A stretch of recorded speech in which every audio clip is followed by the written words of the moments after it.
Cerita dimulai saat para Avengers mengejar Spider-Man di jalanan kota New York. Setelah berhasil mengepungnya, Spider-Man berusaha meyakinkan mereka bahwa semua Avengers sebenarnya sedang dikendalikan pikirannya oleh seorang penjahat bernama Grand Manipulator. Penjahat tersebut sebelumnya telah menggunakan alat untuk mengacaukan pikiran para Avengers saat pertempuran di sebuah gudang. Spider-Man sebenarnya berhasil merebut alat itu dan berencana menyerahkannya kepada temannya untuk menonaktifkan alat tersebut dan membebaskan pikiran para anggota Avengers. Tapi Captain America justru mencurigai Spider-Man lah yang sebenarnya dikendalikan pikirannya. Thor kemudian mendekati Spider-Man dengan sikap ramah. Dia meminta Spider-Man untuk menyerahkan alat tersebut. Thor memperingatkan bahwa jika alat itu dinonaktifkan dengan cara yang salah, pikiran semua orang di New York, termasuk Spider-Man sendiri, bisa menjadi kacau. Menyadari bahwa ia tidak akan mampu mengalahkan para Avengers secara langsung, Spider-Man mengambil keputusan untuk menyembunyikan alat itu di dalam tasnya, lalu berusaha melarikan diri. Ia berusaha mencapai universitas sambil menghindari kejaran Avengers.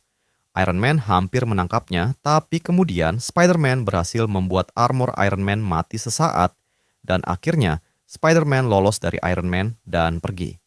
Di tengah pengejaran, Black Panther mengatakan bahwa Spider-Man adalah individu yang sangat cerdas. Dia mengira kalau Spider-Man kemungkinan memiliki strategi untuk menghadapi mereka. She-Hulk berusaha menyerangnya, tapi Spider-Man dengan mudah menghindari serangannya. Captain Marvel lalu datang dan menangkap Spider-Man, tetapi dengan cepat Spider-Man menggunakan trik memasukkan kapsul berisi cairan jaring ke mulut Captain Marvel untuk melumpuhkan Denver.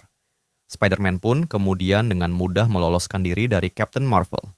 Cairan jaring tersebut dirancang untuk larut dalam waktu kurang dari 60 detik. Spider-Man melanjutkan pelariannya dengan masuk ke sebuah gedung perkantoran, tetapi tidak disangka ia dihadang oleh Blade. Tak selang berapa lama perkelahian pun terjadi di antara keduanya. Black Panther kemudian datang dan mencoba ikut meringkus Spider-Man. Blade sempat menangkap Spider-Man dari belakang, tapi Spider-Man bisa melepaskan diri dengan memukul kepala Blade dengan kepalanya. Black Panther kemudian lanjut menyerang. Dia berusaha menangkap Spider-Man tanpa melukainya. Captain America yang muncul dari belakang kemudian berhasil menangkap Spider-Man. Dia juga berhasil merebut tas yang dibawa oleh Spider-Man, tetapi ketika tas tersebut dibuka, ternyata tas tersebut kosong. Spider-Man kemudian melemparkan sebuah bom jaring ke arah mereka.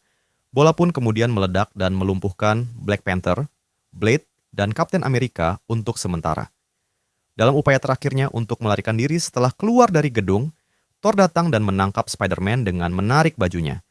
Tapi dengan lincah Spider-Man melepaskan pakaiannya untuk lolos dan menghindar dari Thor. Beberapa saat kemudian, para anggota Avengers kehilangan jejak keberadaan Spider-Man.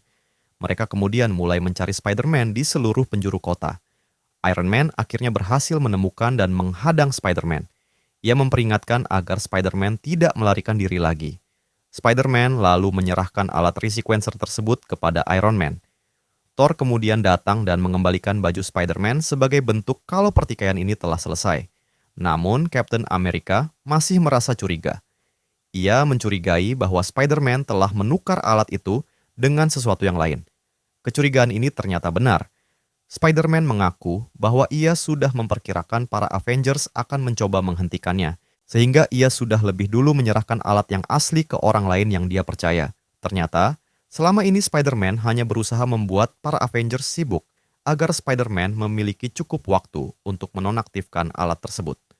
Mendengar pengakuan itu, para Avengers segera bergegas menuju universitas. Sayangnya setibanya di sana, mereka mendapati bahwa Profesor Krasus sudah lebih dulu mematikan alat resequencer tersebut. Tapi anehnya, Avengers alat itu seperti tidak berdampak ke mereka. Mereka mulai bertanya-tanya, mengapa pikiran mereka masih terasa normal. Spider-Man yang baru saja datang kemudian menjelaskan kalau mereka semua sempat berada di bawah pengaruh kendali pikiran. Iron Man lalu menampilkan rekaman hari sebelumnya. Dari rekaman tersebut terlihat kalau Spider-Man memang pernah dikendalikan pikirannya. Tapi anehnya lagi, ada juga rekaman lain yang memperlihatkan bahwa para Avengers pun mengalami hal yang sama, dan kedua rekaman itu sama-sama nyata. Hal ini menandakan bahwa saat itu ada dua realitas berbeda yang berjalan bersamaan dalam satu waktu. Tiba-tiba, Profesor Krasus berubah wujud menjadi Grand Manipulator, penjahat yang selama ini mengacaukan realitas mereka. Grand Manipulator menggunakan resequencer dengan tujuan untuk membentuk dunia sesuai keinginannya. Tapi ketika ia mencoba mengaktifkan alat tersebut, terjadi kesalahan yang fatal. Alat tersebut kemudian meledak. Spider-Man mengatakan kalau ia telah melakukan beberapa perubahan kecil pada alat tersebut. Karena dia merasa ada sesuatu yang tidak beres dengan pikirannya, dia tidak bisa mengingat beberapa kejadian dengan para anggota Avengers. Penyesuaian ini membuat alat itu malah menghapus keberadaan Grand Manipulator sepenuhnya. Setelah insiden itu, para Avengers dan Spider-Man saling meminta maaf, lalu memilih untuk berpisah dan melanjutkan jalan mereka masing-masing.